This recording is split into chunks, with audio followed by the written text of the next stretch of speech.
자, 목요일 우리들의 아름다운 노후를 책임져 주실 우아남 김충남 전문가 함께합니다. 안녕하세요. 네, 안녕하세요. 빛나는 노후를 위한 길잡이 우아남 김충남 전문가입니다. 오늘 어떤 얘기 준비해 주셨어요?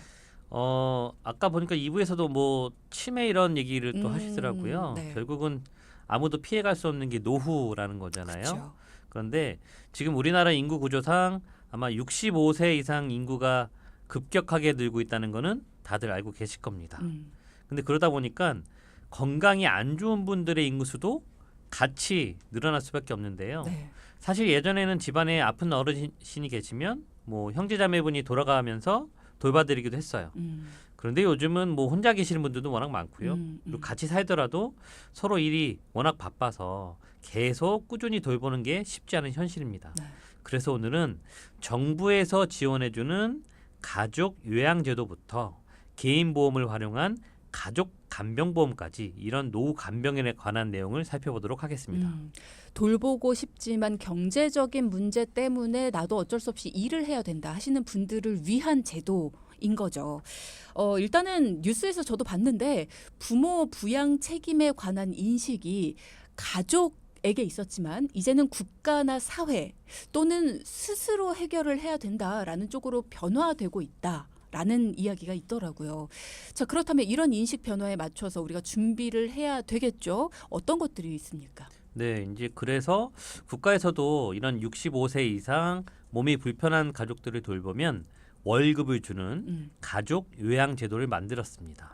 쉽게 얘기하면 몸이 불편한 가족을 또 다른 가족분들이 직접 돌보고 국가에서 대신 월급을 주는 거죠.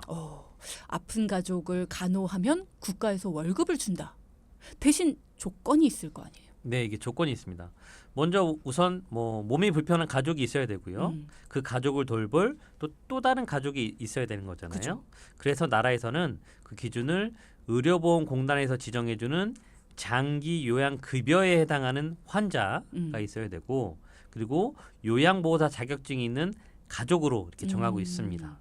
이 장기 요양 등급은 65세 이상 일상생활을 혼자 하기 어려우신 분들이고요. 그리고 이제 65세 미만일 경우에는 치매나 뇌졸중, 파킨슨병 같은 노인성 질환을 한 6개월 이상 앓고 계셔야 되는 기준이 있습니다.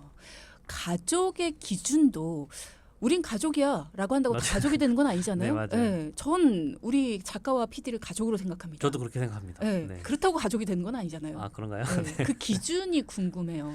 그 기준은 일단은 다행히도 동거 여부를 따지는 않아요. 동거 여부 상관없이 2촌 이내로 정하고 있고요. 우린 안 되겠네. 그 2촌이 뭐냐면 네. 배우자, 직계혈통, 직계혈통의 배우자, 형제자매 이렇게인데요. 쉽게 말씀드리면 배우자나 자녀, 며느리, 사위, 형제자매 여기까지는 되고요. 뭐 사촌이라든지 또 건너뛰어서 조카나 이모 등은 해당이 되지 않습니다. 우리 우진이 안 되네. 네, 조카. 맞아요. 근데 아쉬운 건 추가적으로 좀 말씀드리면 인정되는 근무 시간이 좀 정해져 있어요. 하루에 60분씩 20일 근무하시거나 하루에 90분씩 30일 근무하는 형태입니다. 근데 이게 24시간 돌보더라도 급여로 인정되는 시간은 1시간 정도만 되기 때문에 좀 너무하네. 제도는 좋지만 아직 좀 개선해야 될 점이 많은 것 같습니다. 아니 하루에 60분? 그럼 이건 거의 그냥 와서 잠깐 이동만 시켜줘야 되는 뭐 그 정도인 것 같은데 일단은 개선이 많이 돼야 될 것 같다라는 생각이 들기는 합니다. 하루에 1시간은 좀 심했다. 네, 그래서 이제 얼마나 좀 받을까 좀 따져보니까 한 달 동안 가족을 돌본다고 해도 실제로 받는 급여가 뭐 30만 원 후반대에서 40만 원, 많으면 90만 원 정도로 그렇게 큰 금액은 아니더라고요. 이게 뭐 아직 국가에서 만든 제도다 보니까 한계가 있는 것 같고요. 네. 그래서 결국은 보험료 납입 여력에 따라서 이런 간병에 대한 부분은 개인 보험으로도 준비를 할 수 있는데 중요한 건 가족이 간병을 하고 간병인에 대한 비용을 보험사로부터 돌려받는 그런 혜택을 한번 이제 말씀드려보겠습니다. 네, 일단은 보험료를 매달 내야 된다라는 뭐 단점 아닌 단점이 있기는 하지만 어쨌든 가족이 간병을 하고 간병인 비용을 가족이 받게 되는 네. 뭐 이런 보험이 있다. 간병인 보험인 거잖아요. 네, 맞는데요. 이 간병인 보험은 보험사에서 직접 간병인을 불러주거나 또는 내가 먼저 간병인을 쓰고 그 다음에 보험금 청구를 통해서 간병인 비용 한 15만 원 정도를 돌려받는 이 두 가지 보험이 있는데 네. 오늘은 가족 간병에 관한 내용이니까 간병인을 불러주는 간병인 보험 말고 가족을 간병인으로 쓸 수 있는 가족 간병인 보험에 대해서 말씀드리겠습니다. 네, 쉽게 설명 좀 부탁드려요. 지금 필요하신 분들도 있으실 것 같거든요. 일단 뭐 이 가족 간병에 대한 이 국가제도는 간병받는 사람이 장기요양 등급에 해당이 돼야 되고요. 또 간병을 하시려면 요양보호사 자격증이 있어야 되는 그런 기준이 있잖아요. 그렇죠. 그러니까 미리 준비해야 되는 거죠. 그렇죠. 근데 이 개인 보험은 제한 사항이 좀 적습니다. 치매를 포함해서 상해 질병으로 입원했을 때 간병인 업체에서 이제 간병인을 부르면 되잖아요. 근데 그 간병인 업체에 우리 가족이 미리 등록이 되어 있으면 되는 겁니다. 미리? 그렇죠. 미리 부르기 전에. 부르기 전에. 부르기 전에. 네. 그러니까 아프기 전에 등록하는 게 아니라 그냥 부르기 전에. 부르기 전에 하면 되고요. 그리고 그 간병인으로 등록된 가족은 뭐 요양보호사 자격증이 없어도 등록을 할 수 있기 때문에 활용도가 좀 높을 거라고 예상합니다. 근데 등록은 아무나 시켜줘요? 네. 간병인 업체에서 아무나 시켜줘요? 네. 그런 이제 그 요양보호사 자격증만 되는 업체도 있고 그냥 일반인도 등록할 수 있는 그런 업체의 어플이 또 따로 있습니다. 그러니까 아무래도 좀 손쉽게 가족을 등록을 하고 가족 간병인을 쓸 수 있겠죠. 야, 그러면 간병인을 부를 때도 업체를 잘 알아봐야겠다. 맞아요. 그래서 일부 업체가 몇 개 있는데 그거는 이제 알아보면 뭐 바로 나옵니다. 네. 편리하긴 한데 내가 만약에 전문 간병인을 부를 때에도 그것도 잘 알아봐야겠다는 생각이 좀 들긴 네, 하네요. 맞아요, 지금도. 맞아요. 예. 네네. 그러니까 뭐 아무것도 없어도 등록이 가능하다고 하니까 네네. 그것도 또 걱정이 되긴 하네요. 간병 업체에서 간병인을 부를 때, 그러니까 내가 직접 부르는 거니까 가족을 부르면 되는 거다라는 맞습니다. 거네요. 여기서는. 자, 그러면 돈은 어떻게 되는 겁니까? 그래서 이제 뭐 예를 들어보면 뭐 하루 간병 비용이 한 15만 원이라고 이제 할 때 간병 업체에다가 원래는 15만 원을 주고 간병인을 쓰는 거잖아요. 그죠? 우리 타인을 쓰거나 남을 쓰게 돼 있는 거잖아요. 그리고 그 영수증을 보험사에 청구하면 추가적으로 15만 원 돌려받는 그런 구조거든요. 근데 이 가족을 간병인으로 쓰게 되면 그 간병 업체에서 수수료 좀 띄어가겠죠. 공짜는 아니니까 뭐 한 3만 원 뛴다 그러면 12만 원 정도를 간병을 해준 가족이 받는 겁니다. 그리고 그 계약자 피문자는 또 영수증을 또 별도로 청구하는 거예요. 그리고 15만 원을 또 받을 수 있는 겁니다. 결국은 모르는 간병인한테 나가는 돈을 우리 가족한테 줄 수 있다는 또 장점이 있는 거죠. 그러니까 내가 간병인한테 내야 되는 돈은 내지만 맞죠? 그 돈을 월급처럼 간병인으로 나온 우리 가족이 받고 맞아요. 그리고 보험사에서 또 청구해야 되는 돈은 따로 또 청구하고. 네네. 그러면 보험사마다 가족 간병인 보험이라는 거를 판매하고 있나요? 아니면 일부만 판매하나요? 이게 전 보험사는 아니고요. 약관에 따라 좀 다른데 일부 보험사에서만 이렇게 가족 간병이 가능하기 때문에 가입 전에 꼭 비교가 필요하고요. 무엇보다 국가에서 지원해주는 제도 외에 추가적으로 개인이 준비하는 보험이다 보니까 온 가족이 다 가입해서 가족 보험료를 높일 필요는 없는 거고요. 납입 여력에 따라서 간병이 필요한 이런 가족 구성원이 준비하시는 게 효율성을 높이는 거겠죠. 그렇군요. 국가가 지원을 해주는 노인 장기 요양 제도 이것도 알맞게 활용을 하시면 좋을 것 같고 또 개인 보험도 활용을 하시는 게 일단은 필요하겠죠. 남녀노소 안 가리고 간병 보험이 필요한 건 아니거든요. 예를 들면 이런 거죠. 직장인 남편과 가정주부가 있습니다. 그 중에서 간병인 보험을 가입한다면 가정주부가 우선적으로 준비를 하는 거죠. 이상하다. 돈 버는 사람이 직장인 남편인데 왜 가정주부가 하지? 왜냐하면 남편이 병원에 있으면 아내분이 주부시잖아요. 그러면 간병을 하실 수 있는 여건이 되죠. 근데 아내분이 아프세요. 병원에 입원을 하시면 간병이 필요할 때 남편분이 해주실 수가 없잖아요. 그러니까 아내분이 간병인 보험이 필요한 거죠. 그죠? 남편분이 회사에 다니셔야 되니까요. 그러니까 간병인 보험이 누구에게 필요하냐 이런 판단은 돈 버는 사람한테 무조건 필요해. 이게 아니라는 겁니다. 자, 이런 부분에 대한 판단도 우리가 단순하게 할 게 아니라 전문가의 시선으로 함께 하는 게 필요하다라는 거. 이런 것들에 대한 판단도 복잡하다. 또 내가 이런 거 간병인 보험 어떤 게 나한테 맞는 거지? 아니면 간병인 보험이 맞는 거야? 치매 보험이 맞는 거야? 나는 치매, 앞서도 우리가 얘기했지만 유전적인 요인 이런 것들도 굉장히 많이 영향을 끼친다라고 했죠. 그래서 이런 부분도 내가 걱정이 돼서 치매 보험도 가입을 하나 해야 되는데 그럼 치매에 대해서 어떤 부분이 걱정이 되시는 건지 그거에 따라서도 어떤 보험을 가입하는 것이 더 나한테 유리한지도 판단이 달라질 수 있습니다. 치매가 걱정된다고 무조건 치매 보험에 가입하는 게 아니에요, 여러분. 자, 그런 것들도 저희가 지금까지 꾸준히 대화를 나눴었는데요. 지금 얘기하자면 김충남 전문가한테 혼납니다. 준비한 얘기 다 해야 되는데 제가 시간 잡아먹는다고. 자, 그러니까 여러분도 걱정되는 이야기가 있으시다면 또 노후에 대해서도 걱정되는 게 있으시다면 전문가와 함께 그 고민 이야기하시고요. 무료 상담 가능하니까요. 그 혜택 누려보시기 바랍니다. 샵 0999 열려 있으니까요. 전문가 도움 필요하시면 말씀만 주세요. 자, 그러면 지금부터는 김충남 전문가를 찾아오셔서 고민에 대해서 이야기를 터놓으신 분의 이야기를 우리도 한번 들어보겠습니다. 어떤 고민이셨을까요? 지금부터 들어보시죠.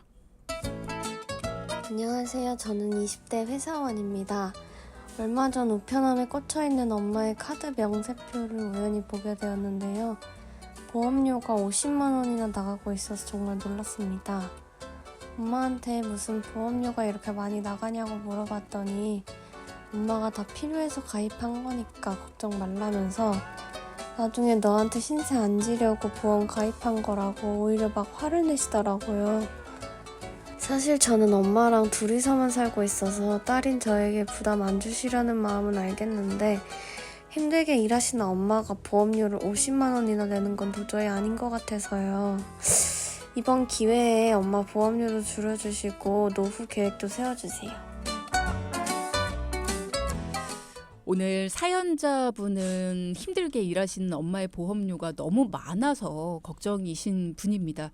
엄마는 딸한테 부담을 주기가 싫고 딸은 엄마의 보험료 그리고 또 노후가 걱정이 되고 아마 많은 모녀분들이 듣고 계신다면 야, 우리 얘기다 하실 수도 있을 것 같습니다. 김충남 전문가가 사연자분 만나고 오셨잖아요. 두 분 모녀분 어떠셨나요? 네, 사이는 좋으셨어요. 그죠. 사이는 좋으셨는데 얼마나 서로 사이가 좋으시겠어요. 너무나 서로 걱정하셔가지고 일단 따님이 우연히 정말 엄마의 카드 명세표를 열어봤는데 야, 이게 보험료가 50만 원이나 나가고 있었던 거잖아요. 그런데 이게 또 요즘 대부분은 카드 명세표를 또 이메일로 받아요.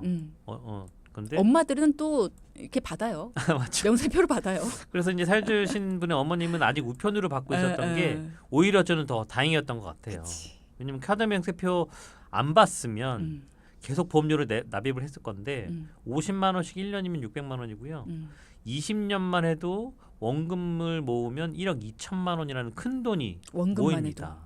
근데 보험은 저축이 아니기 때문에 다 날아가는 돈인데 결국은 이 보험을 계속 유지해서 이 많은 보험료를 내는 건 이 가정 상황에 안 맞는 상황이었던 거거든요. 그쵸. 그래서 이번 기회에 보험료도 줄이고 보장도 넓히고 노후연금에 대한 부분도 도와드렸습니다. 네.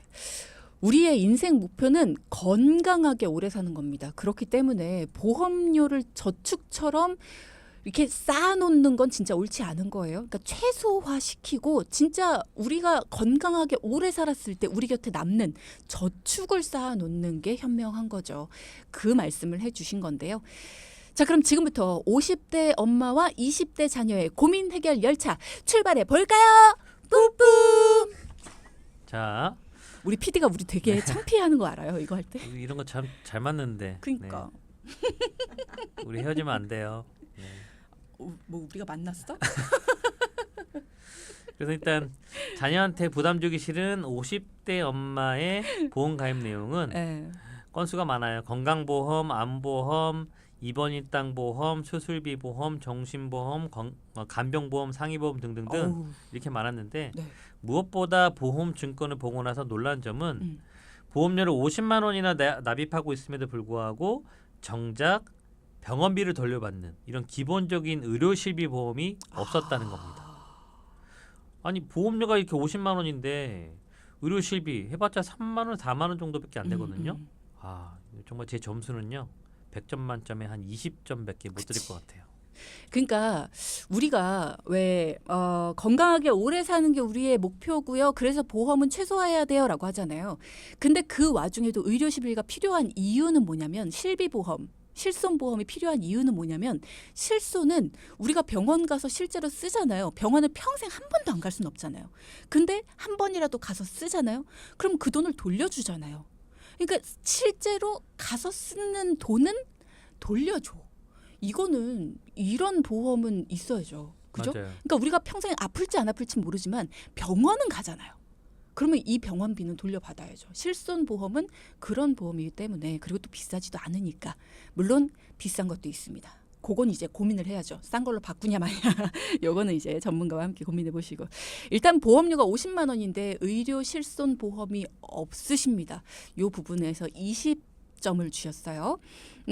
따님이 카드 명세표 안 봤으면 진짜 큰일 날 뻔했는데요. 맞죠. 음. 이게 정말 뭐 저도 아니길 바랬는데 보험 질권을 한 뭐 10번, 100번 봐도 없어요, 진짜로. 정말로 50만 원 중에서 기본적으로 들어야 되는 의료 실비가 없었습니다. 그래서 어머니께 아니 의료 실비가 왜 없으시냐 이렇게 여쭤봤더니 설계사분이 말씀하시길 갑상선 약을 먹고 있으면 일반 실비는 가입이 안 돼요. 그리고 유병자 실비만 가입이 됩니다. 라고 하셨대요. 근데 유병자 실비 혜택이 마음에 들지 않아서 그냥 넘어갔다고 하셨더라고요. 그렇군요. 자, 지금 방송 듣고 계신 분들 중에서도 유병자 실손보험 들고 있습니다 하시는 분들이 있으시다면 잠시 후 4부를 잘 들어주시기 바랍니다. 나도 저렇게 비슷한 사연으로 유병자 실손보험 들고 있는데 유병자 실손보험을 들어야만 했을까요? 여러분, 과연 그럴까요? 갑상선 약을 드시고 계시기 때문에 유병자 실손을 들었다. 과연 그럴까요? 자, 그러면 유병자 실손과 일반 실손의 보장의 차이는 어느 정도일까요? 여러분도 여러분의 실손보험의 증권 꺼내서 한번 비교해 보시죠. 잠시 후 4부에서 뵙겠습니다. 자, 앞서 저희가 사연을 소개해드렸어요. 엄마의 노후를 걱정하는 20대 따님의 사연이었고요. 엄마의 카드 명세서를 우연히 보게 된 따님. 한 달에 50만 원이나 되는 보험료를 내고 계신 엄마의 카드 명세서를 보고 뜨아 하셨어요. 근데 여러 가지 종류의 보험금을 납입하고 계셨는데 보험료를 납입하고 계셨는데 그중에 가장 기본이 실손이 없으셨습니다. 이유를 여쭤봤더니 갑상선 약을 드시고 계셔서 일반 실손 가입이 안 된다라는 얘기를 들으셨대요. 이게 맞는 얘기입니까? 이게 예전에는 그랬던 시절이 있는데 지금은 됩니다. 돼요? 지금 왜냐면 갑상선이 일단은 뭐 신체의 호르몬을 조절하는 건 맞는데 약만 잘 드시면 이제 보험사 입장에서는 과거 데이터를 봤을 때 실비를 가입시켜도 되겠다 정도 수준까지 올라왔기 때문에 가입이 됩니다. 그러면 아무런 다른 조건 없이 똑같이 가입이 돼요? 똑같이는 됩니다. 단 보험료를 조금 높게 내셔야 됩니다.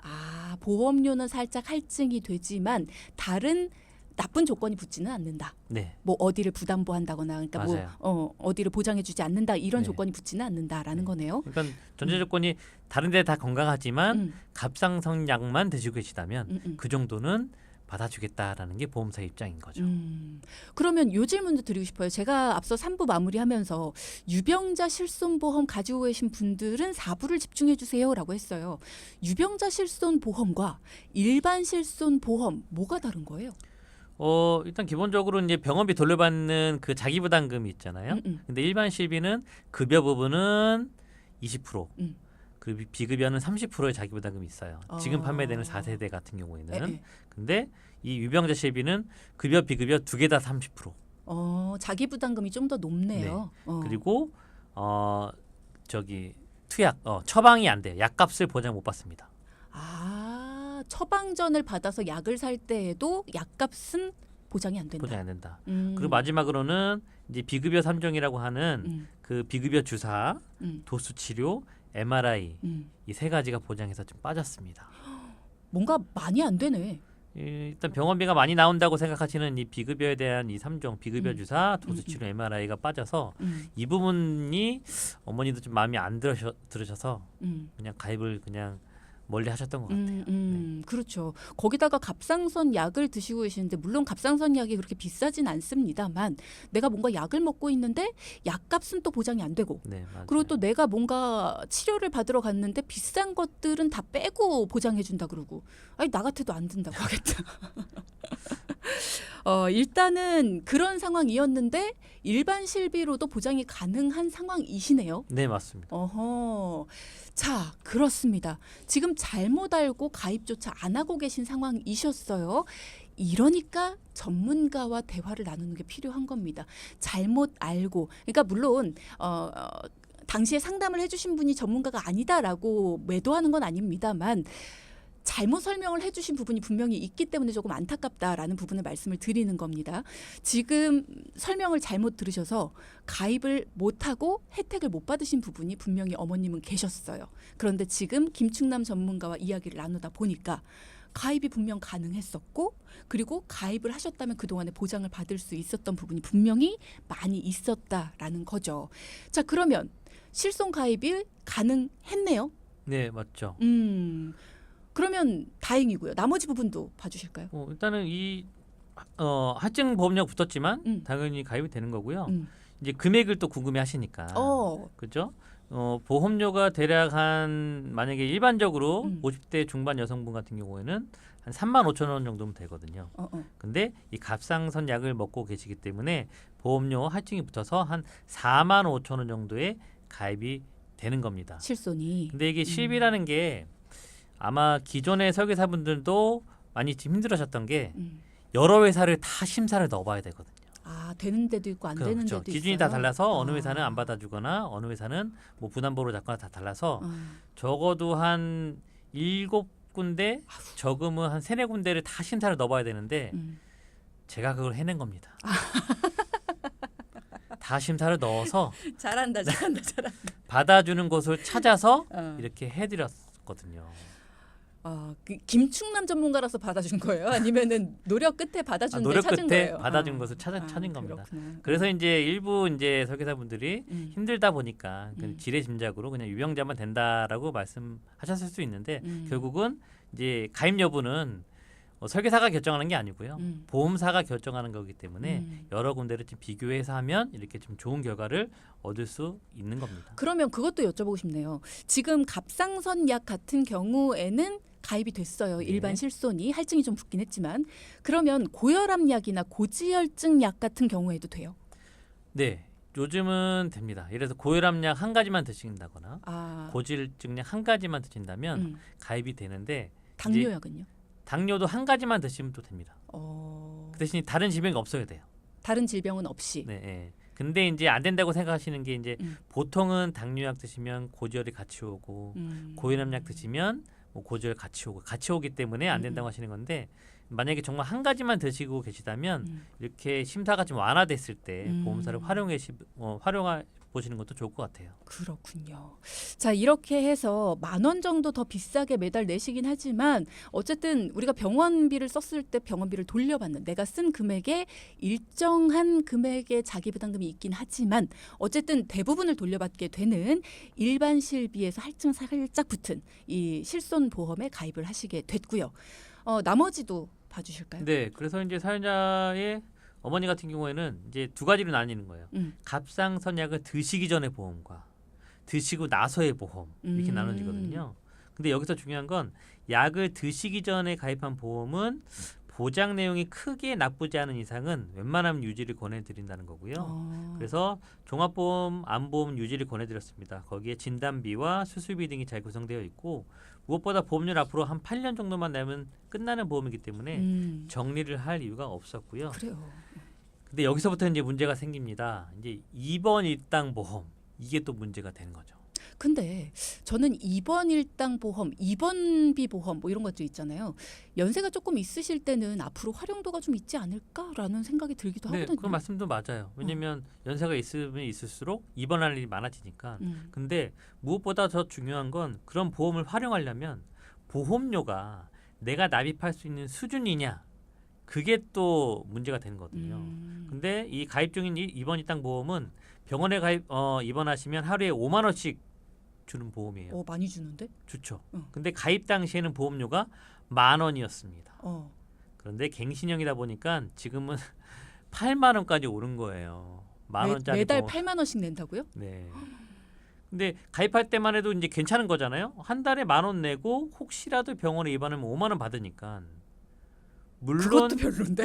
아니 왜냐면 그래도 10,000원 내고 5만 원 받으면 그래도 매달 내는 거잖아, 만 원씩. 맞아요. 근데 아유, 그래도 싸다는 느낌이 있잖아요. 어. 그래서 결국은 만약에 그 당시에 최초 가입할 때 비갱신이었다면 유지를 권해드릴 수 있는데 납입이 얼마 안 나왔다면 근데 5만 원을 받기 위해서 이제 8만 원까지 내야 되는 상황은 효율적이지 않기 때문에 과감하게 정리를 권해드렸습니다. 아니 다른 특약은 없이 그 입원 일당 특약 그것만 네, 있는 그거 거예요? 딱 하나 있어요. 네. 근데 8만 원씩 내고 하루에 5만 원 받는 거예요? 네네. 야, 이건 진짜 만든 사람이 잘못했네. 어떻게 이렇게 만들 수가 있지? 뭐 입원을 많이 하신 다음에 혜택을 봤을 수도 있는데 아니 요즘 병원들이 입원을 잘 안 시켜주잖아요. 맞아요. 조금 시대에는 이제 안 맞는 거죠. 이제. 아니 그리고 이 입원비가 뭐 요양병원이나 뭐 재활병원 이런 데에서도 주는 거예요? 아니 안 돼요. 그런 건 안 되고 그냥 네. 일반 병원만? 아, 예. 야 너무한다 이거 만든 사람은 진짜. 그렇군요. 예. 또 다른 보험 어떤 게 있습니까? 그 다음은 이제 수술비 보험인데요. 예. 여기에는 뭐 질병 수술비, 상해 수술비, 뭐 종수술비, 120대 수술비, 6대 수술비 다 들어 있었는데 보험료도 좀 비쌌어요. 9만 원이긴 하지만 더 큰 문제는 이 갑상선 약을 드시는 거에 대한 고지가 안 돼 있어서 나중에 혹시라도 보험금을 청구했을 때 이 갑상선 약 먹었던 거를 만약에 들키게 되면 보험금 청구해도 보험금도 못 받고 그리고 납입했던 보험료도 한 푼도 못 돌려받고 해지가 돼서 큰 손해를 볼 수도 있는 상황이었습니다. 그러니까 내가 갑상선 약을 먹고 있습니다라고 고지하고 가입만 했으면 문제가 없는 건데 네. 고지를 안 하고 가입을 해서 나중에 문제가 될 여지가 있네요. 아마 고지 있으면 가입이 안 됐을 수도 있어요. 아 그래요? 네네. 아 약을 먹고 있는데 보험 가입이 됐었어요? 이거 알지 않았을까요? 보험사에서? 근데 이게 좀 헷갈릴 수 있는데 음. 실비보험이 없으셨잖아요. 네. 그러니까 당연히 갑상선으로 계속 병원 다니신 것도 청구도 못했을 거고 아, 보험사에서는 몰랐구나. 알 수가 없어요. 청구를 안 하면. 근데 사실 그래서 이 사실 고지에 대한 부분은 가입하는 사람도 신경을 써야 되지만 이 설계사분들도 지속적으로 약을 먹는 게 있나요? 뭐 어떤 약 드시나요? 이렇게 꼼꼼히 좀 물어봤어야 되는 부분인데 더 중요한 건 나중에 보험금을 못 받더라도 이 설계사의 잘못을 입증할 수 있는 방법이 많이 없습니다.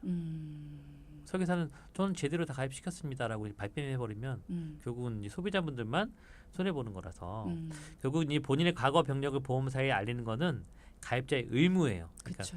해도 되고 안 해도 되고가 아니라 의무이기 때문에 꼭 이런 알리는 의무는 지키셔서 보험사의 분쟁을 미리 막으시는 게 중요합니다. 네. 의무는요. 해도 되고 안 해도 되는 게 아닙니다. 방금 말씀 주셨죠. 무조건 꼭 해야 된다라는 점을 기억해 두시기 바랍니다. 네. 그리고 이제 나머지는 종신보험 또 하나 갖고 있었거든요. 맞아. 이게 사망보험이 들어있는데 이 종신보험은 지금 판매가 안 되고 있어요. 근데 10년째 환급률이 135% 확정적으로 받는 겁니다. 얼핏 들으면 종신보험인데 굳이 뭐 유지를 해야 되나 생각할 수 있겠지만 이게 지금은 판매되는 종신보험은 우리 단기납 종신보험 말씀드렸잖아요. 이게 해지 환급률이 123% 4%까지 떨어졌어요. 그에 비하면 그때 가입하셨던 작년 12월까지만 해도 금리가 높았을 거기 때문에 당연히 지금은 더 안 좋은 조건이라서 예전 거는 유지를 하시면 좋을 것 같고요. 앞으로 이렇게 7년 동안 한 840만 원 내고 10년째 이자 포함해서 전액 비과세로 한 1,134만 원 받으실 겁니다.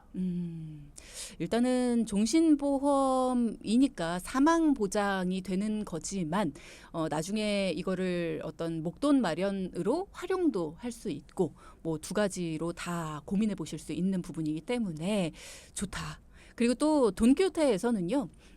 뭔가 전문가를 만난다고 해서 무조건 다 정리하고 새로 다 가입하세요. 이게 아니라 아무 이유 없이 무조건 보험을 정리하는 일은 절대 없다라는 거 정확하게 계산하고 나에게 맞춘 나에게 이득이 되는 방향으로 정리정돈을 해드린다. 그러니까 지금 가지고 있는 게 유리하다면 당연히 가지고 있는 거고요. 그리고 이거는 진짜 가지고 있어봐야 손해밖에 안 된다라고 하는 거는 왜 손해밖에 안 되는지, 그리고 이거를 더 이상 손해보지 않는 방향으로 정리정돈을 시켜드린다라는 거죠. 유불리를 따져보고 결정을 하도록 해드린다. 어머님 보험 중에 남은 보험은 또 뭐가 있습니까? 네, 나머지 보험은 뭐 간병보험, 상해보험 이렇게 썼거든요. 이 간병인 보험은 간병인을 이제 쓰시고 나서 간병비를 보험사를 통해서 받는 건데 아까 설명드린 것처럼 혼자 계실 때를 대비해서 뭐 잘 준비하신 것 같아요. 네. 근데 문제는 상해보험에 뭐 상해보험에 상해사망, 골절, 상해보장이 좀 과도하고 좀 효율성이 떨어져서 정리를 권해드렸습니다. 그렇게 하다 보니까 기존 보험에 중요한 정말 뇌혈관, 심혈관, 뭐 의료 신기술에 해당하는 표적 항암 등의 보장이 없었어요. 아, 어머님이 진짜 중요한 건 다 빠져 있네요. 맞아요. 그렇게 보완을 하다 보니까 음. 보험료를 낮춰드렸습니다. 보완을 했음에도 불구하고 보장을 넓혔음에도 불구하고 보험료는 기존 50만 원에서 28만 원까지 낮춰드렸고요. 결국 매달 22만 원의 여유자금 생겼고 아까 유지 권해드렸던 당기납 종신을 통해서 한 10년 뒤에는 1,000만 원 정도의 목돈까지 만들 수 있게 조정해드렸습니다. 네, 잘하셨네요. 네, 고생하셨어요. 네. 이렇게 맞춤 상담 도와드렸다라는 말씀 해주셨고요. 따님이 어머님 노후도 걱정하셨는데 노후는 어떻게 도와주셨습니까? 네, 노후 같은 경우에는 제일 기본적인 게 국민연금이잖아요. 그래서 이제 예상 수령 금액을 따져봤더니 한 60만 원 정도 나오시고요. 납입이 끝난 또 개인 연금이 있어요. 10만 원 합치면 70만 원 정도인데 요거 가지고는 좀 부족할 수 있어요. 근데 이 개인적인 연금은 지금 현재 좀 나갈 돈이 올해 말까지 좀 있어서 내년부터 준비를 하기로 했고요. 중요한 또 목돈이 한 5천만 원 정도 있는데 요거는 이제 성향마다 다르지만 연금보다는 좀 돈을 좀 불리고 싶은 마음이 강하셔가지고 네. 정해야 되는데 이걸 어떻게 될지 모르겠다 많이 좀 뭐 망설이셨어요. 근데 이럴 때는 뭐냐 짧게 기간을 정해서 짧게는 1년 뒤에 또 2년 뒤에 멀게는 10년 뒤에 좀 계획을 세워보시면 이제 정답이 나옵니다. 상황을 따져보면 이 가정 상황에서는 일단 따님은 취업을 하셨어요. 그리고 결혼 자금도 본인이 해결한다고 했어요. 결국은 10년까지는 큰 문제 없기 때문에 한 10년 뒤에 환급률 130에서 135% 받는 확정적으로 받는 달러 연금을 해드렸습니다. 달러 연금? 네네. 이게 모든 분들한테 익숙진 않고요. 어머니 같은 경우에는 따님을 해외 그 연수를 많이 보내셨어요. 그래서 이제 금리라든지 달러 환율에 대한 이해도가 상당히 높았거든요. 그래서 지금 달러 환율이 한 1,200원 후반대에서 1,300원 초반대에서 왔다 갔다 하는 건데요. 요 목돈을 달러로 환전을 해서 이 일시납 묵혀두게 되면 10년 뒤에 확정적으로 한 135% 그리고 금리가 더 떨어질 경우에 한 1.5%가 더 떨어진다. 그러면 환급률이 160%까지 오르는 그런 일시납 달러 연금으로 설정해 드렸는데 여기 계산해 보니까 5천만 원이면 한 37,400달러 되는데 10년 뒤에 확정적으로 5만 달러가 되고요. 금리가 더 떨어지면 20년 뒤에 뭐 더 많이 오르게 6만 달러까지 오르게 됩니다. 결국은 이렇게 흐름에 따라서 금리가 더 떨어질 거 예상한다면 이렇게 시대에 맞는 달러 연금을 활용하시는 것도 좋은 방법인 거죠. 그렇군요. 오늘의 포인트 짚어볼게요. 첫째. 보험은 사랑이 아닙니다. 가족 간의 사랑을 보험으로 표현하지 마세요. 둘째. 매달 날라오는 카드 명세표 확인하고 줄줄 새는 보험료 막아봅시다. 네, 오늘도 수고하셨습니다. 네, 고맙습니다. 네, 방송 중에 상담해드리는 내용은요, 청취자 여러분의 올바른 투자 판단을 위해 참고로 드리는 말씀입니다. 금융상품 가입이나 해지 같은 판단은요, 스스로의 책임으로 결정하셔야 한다는 점 꼭 기억하시기 바랍니다.